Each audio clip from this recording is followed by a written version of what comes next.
ఆంధ్రప్రదేశ్ ప్రభుత్వం జూన్ 1 నుంచి షాపుల ద్వారా రేషన్ను పంపిణీ చేస్తోంది. ఈ క్రమంలో ప్రభుత్వం ముందుకు మరో కీలక ప్రతిపాదన వచ్చింది. ఒకవేళ ఎవరైనా రేషన్ వద్దనుకుంటే డబ్బులు ఇవ్వాలనే ఆలోచన తెరపైకి తీసుకొచ్చారు. ఆ దిశగా ప్రభుత్వం రేషన్ బియ్యం తీసుకునే విధానంలో మార్పులు చేయాలని ఆలోచిస్తోందట.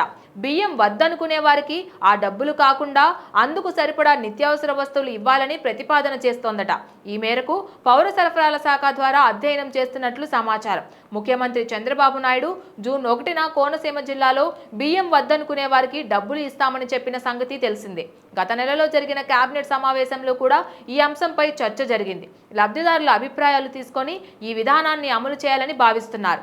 కేంద్ర రాష్ట్ర ప్రభుత్వాలు రేషన్ బియ్యంపై కిలోకు 46 రూపాయలు ఖర్చు చేస్తున్న సంగతి తెలిసిందే. ఎక్కువ మంది లబ్ధిదారులు బియ్యం తీసుకొని కిలో 10 నుంచి 11 రూపాయలకు బయట వ్యక్తులకు అమ్ముకుంటున్నారు. ఈ క్రమంలో బియ్యానికి బదులు ఇతర నిత్యావసరాలు ఇవ్వాలని ప్రభుత్వం ఆలోచిస్తోంది.